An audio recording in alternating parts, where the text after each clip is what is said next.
तर मंडळी, परफेक्ट प्रमाणबद्ध पद्धतीत मऊसूत उपमा कसा बनवायचा आज आपण तेच पाहणार आहोत। त्यासाठी करायचं काय, घरातली एखादी वाटी घ्यायची, त्या वाटीने रवा मोजून घ्यायचा। इथे मी 1 वाटी रवा घेतलेला आहे। कढईमध्ये बारीक गॅसवरती आपल्याला हा रवा आता भाजून घ्यायचा आहे। अजिबात रंग बदलू द्यायचा नाही। एक 3-4 मिनिटांमध्ये रवा हा आपला चांगला भाजला जातो। 3-4 मिनिटं मी हा बघा रवा भाजलेला आहे, ह्याचा रंग अजिबात चेंज झालेला नाही आहे।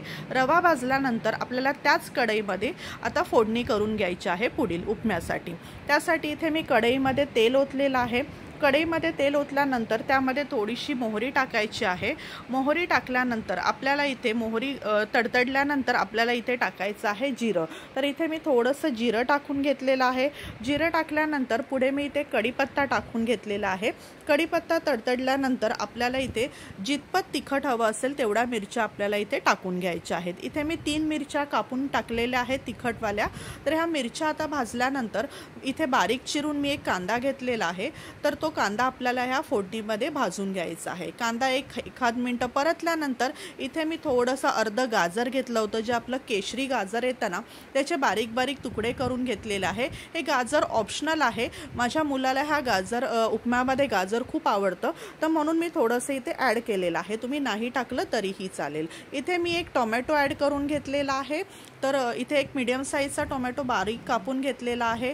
तर मी इथे टोमॅटो आता छानपैकी इथे परतून घेणार आहे तेलामध्ये हे 2-3 मिनिटं सर्व छान परतून घ्यायचं। थोडंसं मीठ टाकलेलं आहे, जेणेकरून ह्या सर्व भाज्या ज्या आहेत ह्या पटकन शिजल्या जातात। तर बघा, हे छानपैकी आता परतून घ्यायचं आहे। आता परतल्यानंतर आपल्याला ह्याच फोडणीमध्ये इथे मी 1 पेला रवा घेतला आहे। त्यासाठी इथे मी 2.5 पेले, त्याच पेल्याने 2.5 पेले इथे मी पाणी टाकून घेणार आहे। याच फोडणीमध्ये आपल्याला हे पाणी टाकायचं आहे। टोटल 2.5 पेले मी इथे त्याच पेल्याने पाणी टाकून घेतलेलं आहे।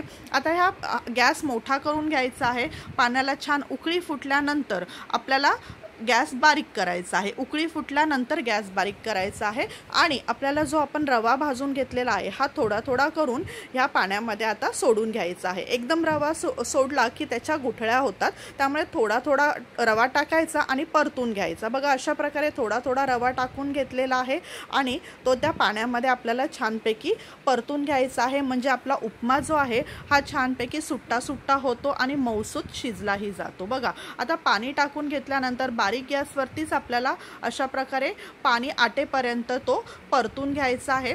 आणि एकदा का पाणी आटलं की फक्त एक 2 ते 3 मिनिटांसाठी आपल्याला ह्यावरती झाकण ठेवून द्यायचं आहे, जेणेकरून उपमा आपला छानपैकी मऊसूत सुट्टा सुट्टा होतोच आणि छान मऊसूत शिजलाही जातो। बघा, आता एक 2-3 मिनिटं मी फक्त झाकण ठेवलं होतं।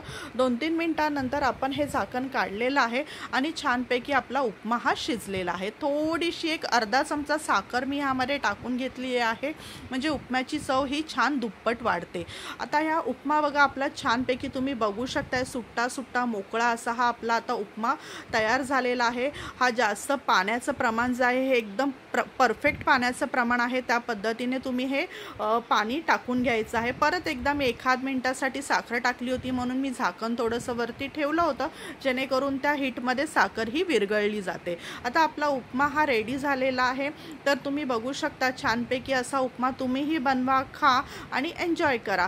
कसा झाला आहे हे तुमच्या प्रतिक्रिया मला नक्की कमेंटद्वारे सांगा। बघा, तुम्ही बघू शकता मी आता इथे हा उपमा जो आहे हा इथे मी एक उपमा आता मी इथे काढून घेतलेला आहे।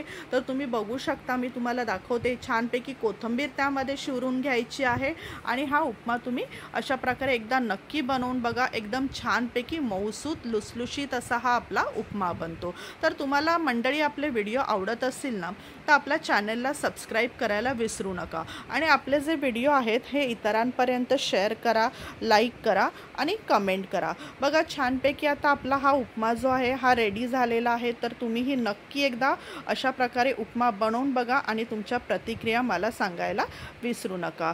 पूर्ण व्हिडिओ बघितल्याबद्दल धन्यवाद।